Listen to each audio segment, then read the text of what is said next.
Hello, and welcome to Soothing Pod Sleep Stories. My name is Arif, and I'll be guiding you to a night of peaceful, restful sleep by telling you the story of Tessabel and Ichabod's romantic Valentine's Day in a forest blanketed in snow. Before we begin, however, let us take a moment to relax and find comfort in the space that we are in. Close your eyes slowly and gently.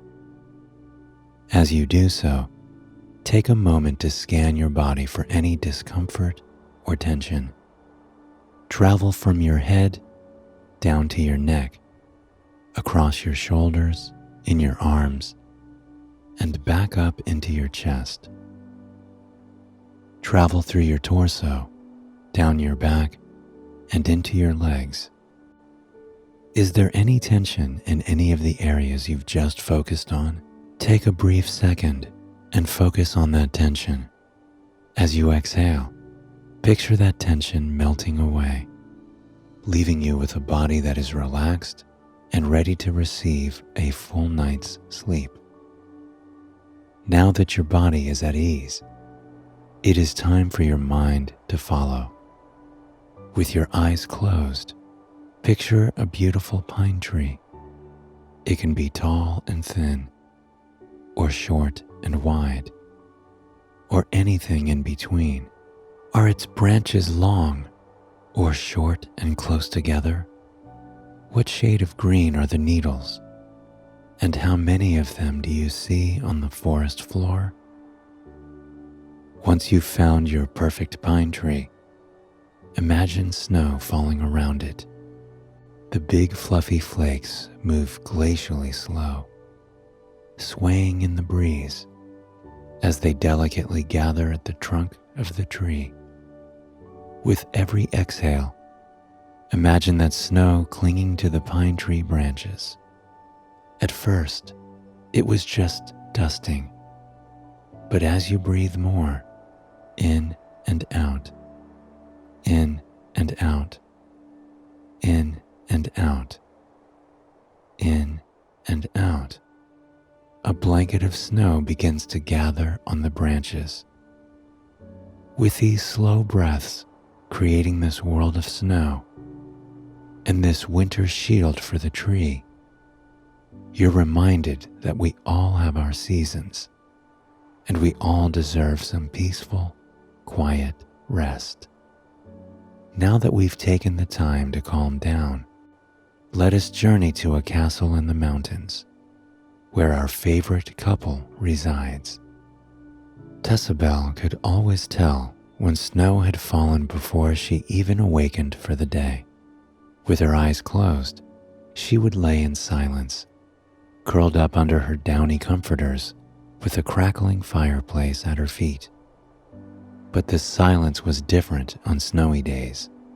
In spring and summer, there was a buzz in the air, a reminder that the seasons were a time for activity and fun, a reminder that the world was full of millions of other creatures, all outgoing about their lives and soaking in every last ray of sunshine. In fall, the soundscape of the surrounding forest took on a more hearty tone. With winter on the horizon, animals of all shapes and sizes were focused on work. They gathered nuts, winterized their homes with fluffy bits of cotton and moss, and enjoyed the vibrant sunsets. The air was alive with the sound of them scurrying across crunchy leaves, climbing into taller trees, lounging in the autumn breeze. But winter was different. Winter was a season of rest, reflection, and relaxation. Winter was a reminder that when conditions aren't ideal, we owe it to ourselves to be kind, be gentle, and try to find joy in the beauty of simplicity. In winter, the sounds of the forest were both muffled and amplified. There were less creatures scurrying around, with many of them curled up in their nests and burrows for the season. But the animals that were making their way through the forest weren't silenced by greenery and the ground.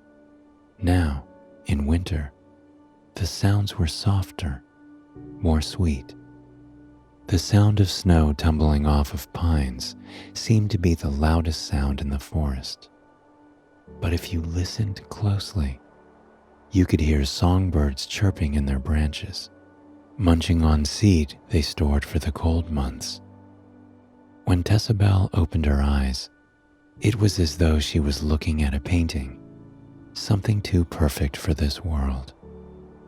The forest was coated in snow, a mosaic of sparkling white and vibrant earthy green. Heavy, wet snowflakes drifted from the dark clouds as if they were falling in slow motion. It was a breathtaking sight. She rolled over to awaken Ichabod, her husband, only to find that he had already left their warm, cozy bed for the morning. In his place, her kitten laid curled up in a ball, peacefully snoring and twitching her pink little nose. Tessabel got out of bed and, out of habit, went to wrap her fluffy shawl around herself. But that wouldn't be necessary, because Tessabel no longer got cold. Since Ichabod had given her the kiss of a vampire and transformed her into one, she never felt too hot or too cold. She always felt comfortable. She tiptoed down, down, down, down their sycamore staircase, following the sound of Ichabod puttering around in the kitchen. She wondered what he was doing up this early. A smile grew on her face as she made her way down the long hallway to reach it. When she entered the kitchen, she wasn't quite prepared for what she saw. The kitchen had forest green counters and dark black marble, accented by ancient touches and trinkets Ichabod had collected in his centuries-long life. But this morning, the kitchen was illuminated with the soft light of dozens, if not hundreds of candles. They flickered against the walls, the cabinets, the ceiling, creating an otherworldly glow that simply took her breath away. And in the midst of it all were flowers, wildflowers of all colors and sizes, from regions across the world. The aroma she smelled was the aroma of all the flowers wafting through the house. "What's all this?" Tessabel asked, her eyes wide in awe and admiration as she gazed around the room that looked as though it was out of a dream. Ichabod responded in his calm, honey-sweet voice. "Tessabel, my dear, I didn't want you to fret, but today is Valentine's Day." Tessabel sat down at their table and gazed at Ichabod through the wall of flora. "Valentine's Day is a vampire tradition, my dear. Because of its history, I felt it was fitting for me to surprise you with our first celebration together," he explained. He sat down beside Tessabel, his eyes illuminated by the light of all those candles he had gathered. Centuries ago, vampires were incapable of falling in love. Back in the Dark Ages, a curse was put on our species by an evil sorcerer. We were forced to roam the earth without friends, without partners, without families. We were utterly and completely alone in all our endeavors, as if our hearts had been plucked out of our chests. That is when vampires retreated into castles, far in the forest, away from humans and away from one another. We were forced to live in solitude for hundreds of years. But then, despite everything, there was a day of hope, a day where everything changed. A vampire went for a walk in the snowy woods and encountered a beautiful sorceress who was performing magic in the caves. When she saw the vampire, her heart skipped a beat. She tried to shake the thought from her mind and continued practicing her sorcery. She sat over a puddle meant to show her a window into her future. But what appeared in that puddle wasn't at all what she imagined.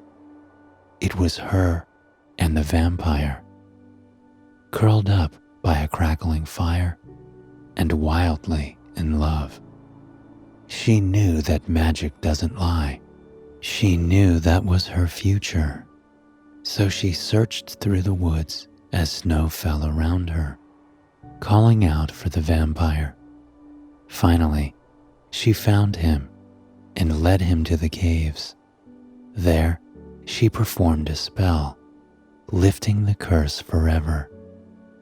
Ever since, vampires have been capable of love. It snapped back into use like a missing puzzle piece.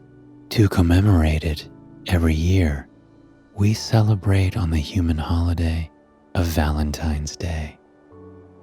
Tessabel hung on to every word that Ichabod said as his voice descended into the silky smooth register of someone completely transfixed in the story they were telling. She had never quite thought of the history of vampires, never thought about how turbulent their place in history truly was. And now, it was her history as well. Tessabel sat at the table beside her husband and found herself sitting before yet another surprise. In the center of the table, there was a crystal bowl full of water. "What is this for?" she asked, daring to dip her fingertips on the smooth surface. "This is how we begin our Valentine's Day. You may not think of ourselves as magical, but truly, we are. There is magic inside every vampire, and some of that magic dates back to that sorceress in the caves. Every Valentine's Day, one partner looks into the water and sees a glimpse of their future. It's always a happy moment. Some vampires think it may even be the happiest moment of their lives." Tessabel gazed into the bowl of water and gently asked, "How do I do it?" Ichabod smiled and placed his hand over hers. Gently, he sunk her hand into the cold water. As he did, a faint golden light began to hum and glow from the bottom of the bowl. A warm, sensational, powerful feeling she had never felt before began to radiate from somewhere deep inside herself, spilling out from her fingertips. Slowly, an image began to form in the water, rippling across it like a magical wave. It was clear as day, undeniable. Tessabel felt a sense of wonder wash over her, and then confusion. It was a moving picture of her and Ichabod. They were in a field coated in wildflowers, reclining in a bed of lilac lupines. They were smiling and laughing, exchanging looks of pure admiration and love. They gazed out into the distance and smiled at the sight of two children playing in the distance. Tessabel felt a rush of emotions flood her body. In the vision, Tessabel handed Ichabod a child's toy. They both smiled fondly over it. Slowly, ever so slowly, the vision began to disappear. Tessabel kept her hand in the water, desperate to see more, but nothing appeared. How could her and Ichabod have children? If what Ichabod said was true, then there was no denying this was their future. Tessabel looked at Ichabod. opening her mouth to tell him everything, but Ichabod lifted a finger to her lips. The vision of your future is for you, and you only. It's my gift to you, and next year, you'll give the same gift to me. She ached to tell Ichabod the truth, but she simply smiled at him, seeing him in a new light, seeing the future of their relationship in a different way. Later tonight, it's tradition for us to visit the caves where the curse on vampires was lifted. But until then, we can do whatever our hearts desire, Ichabod explained. So, what would you like to do with our day, my dear? Ichabod asked. Tessabel pondered this for a long moment. She gazed out the window, taking in the softly falling snow, watching chipmunks and squirrels scurry across the fresh layer. I think we should spend the day outside, enjoying the snow, she chimed. Ichabod's eyes lit up as he followed her gaze out to the winter wonderland. Within minutes, they were both outside. Tessabel opted for a dark green, flowing wool cape to complement the snowy pines. Ichabod cloaked himself in his usual, a woven black cape. The second they stepped out into the world, they both took a deep inhale of the cold air. It was brisk in a way that only winter air can be, utterly fresh, sharp, and invigorating. Overhead, the dark clouds were thick and would usually be imposing, but they only seemed to make the landscape pop even more. The snowflakes dancing around them were thick and absolutely beautiful. Each one drifted to the ground at its own pace, catching on cross breezes and, at times, flitting across the sky like birds gliding down from the treetops. Everything was like poetry, slow, breathtaking, ethereal in a way that is impossible to replicate anywhere else. It was as if life was wrapping them in that blanket of white and urging them to slow down and appreciate all the beauty that can be found in a winter's day. So, that's just what they did. Ice skates and an antique wooden sled in hand, the two tiptoed into the forest, relishing in the crunch, crunch, crunch, crunch of snow under their feet, a sound unlike any other. They listened for snow tumbling off the lofty branches of pine trees, landing in a hollow thump at the base. They closed their eyes and breathed in the sound of chickadees and cardinals singing their song into a world of ice and snow.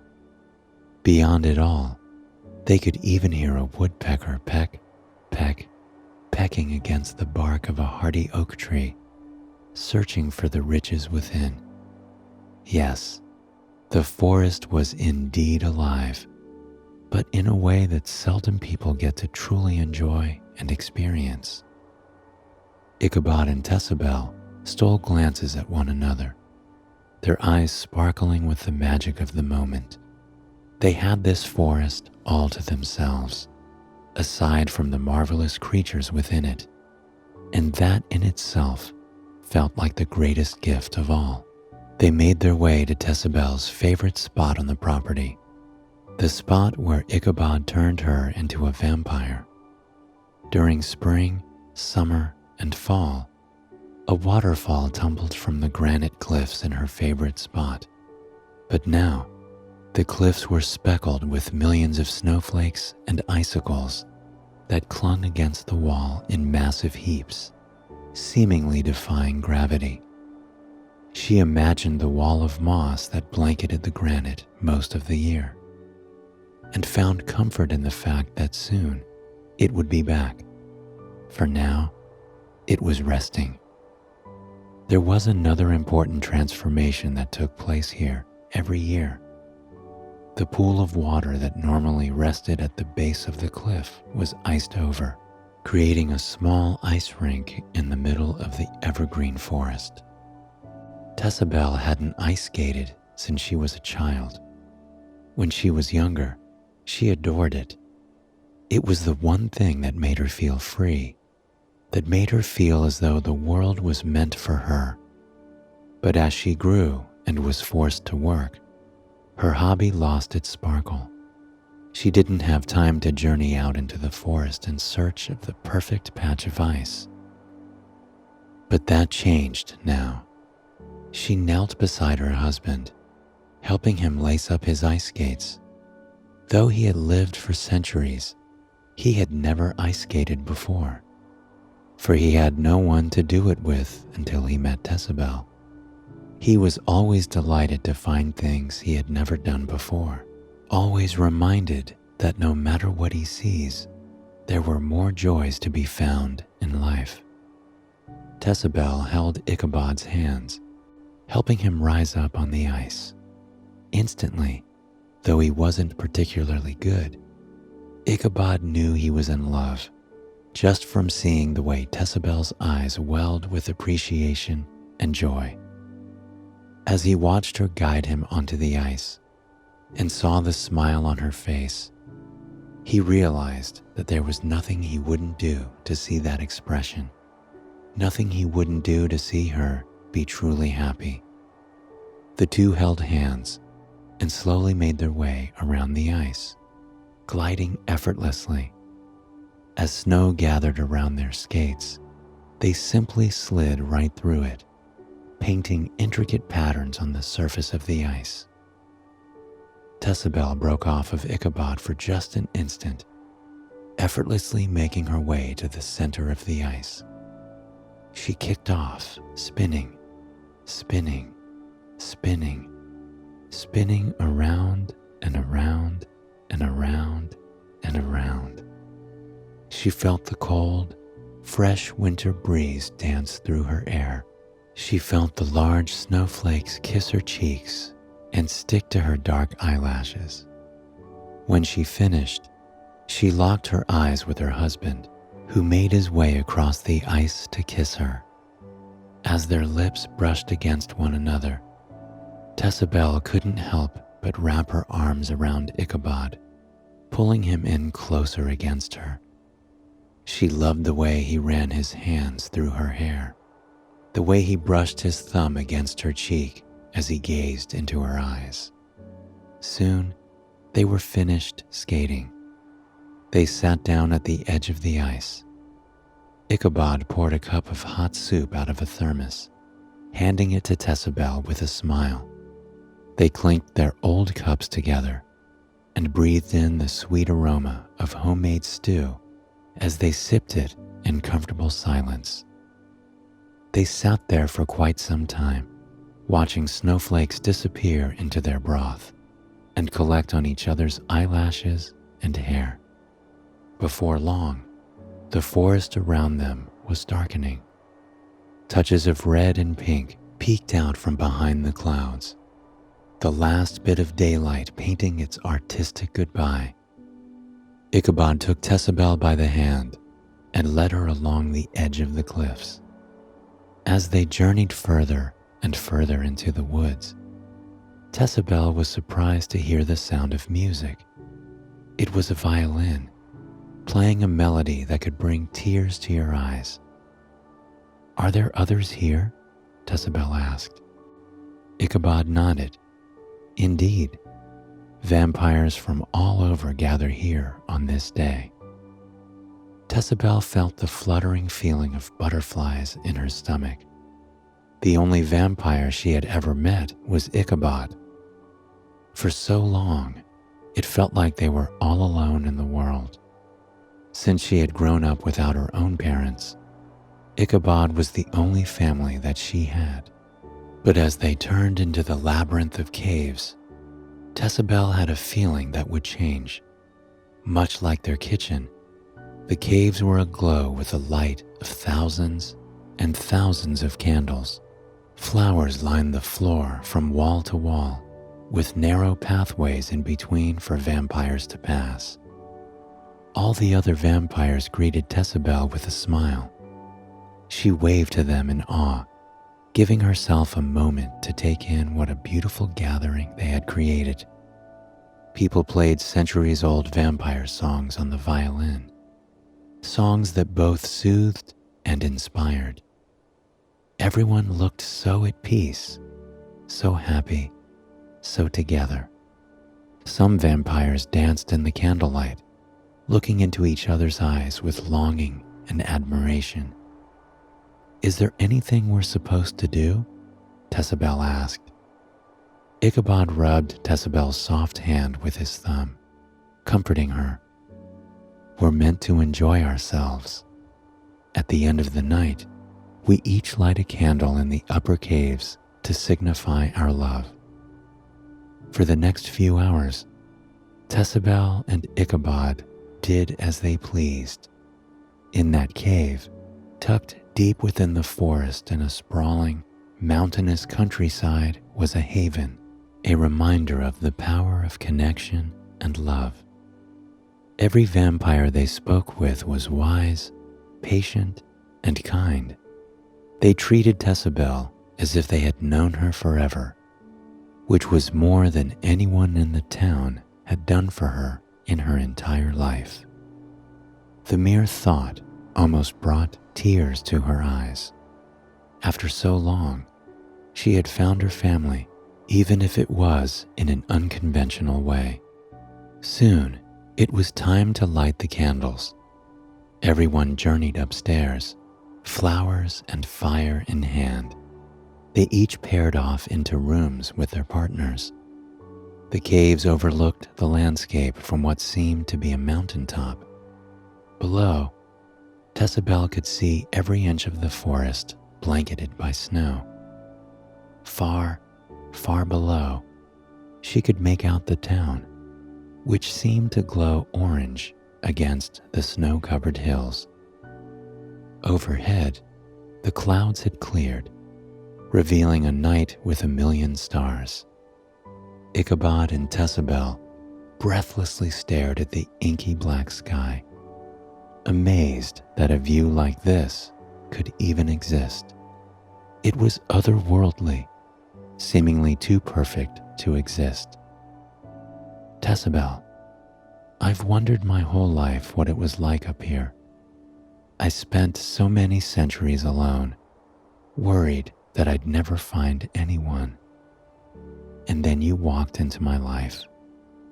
I couldn't ask for a better partner, for a better wife," Ichabod whispered, taking Isabel's face in his hands. Happy tears welled in Tessabel's eyes as she whispered back, "Ichabod, I never had a family. I wasn't sure where I was going to end up in life. I wasn't sure if I was ever going to find love. But then, you wandered into my shop. For so long, I didn't believe in fate. But finding someone as perfect for me as you has changed everything." They held each other for a long moment, lost in the sweetness of the embrace, touched by the fact that after so long, their dreams had come true. It was truly incredible how two lonely worlds can collide and make something so beautiful. Ichabod wrapped his arm around Tessabel yet again, breathing in the beauty of the view. In the far distance, they could make out their castle, the home they had made together. For a brief moment, Ichabod thought of all the joys they had shared in that house, and how many joys there were to come. As the violin songs around them came to a gentle end, they both realized it was time to do what they came to do. They wrapped their hands together and inched the flame toward their candle. The simple black candle caught slowly, filling the cave with the sweet aroma of lavender and sage. The flame, to their surprise, was blue. It cracked and danced against the night sky, creating a spectacle that was truly otherworldly. They sat in the cave talking with each other for quite some time, discussing their fears, their dreams, their pasts. By the time the candle had finally stopped flickering, they knew it was time to go home. They left the cave with new spirits and made their way through the snow back home. Tessabel led them with another candle, which glowed orange against the snow, catching individual snowflakes and lighting them up like a million diamonds. Overhead, they could hear the sound of owls hoot, hoot, hoot, hooting into the brisk night air. The crunch of the snow seemed even more satisfying and sweet under their feet as they traced new pathways through the forest, ducking underneath trees and in between groves of pines. Finally, they reached their home. Their kitten greeted them with a precious chirp, and before long, they were all curled up together in their warm bed. Sleep came the easiest that it ever had.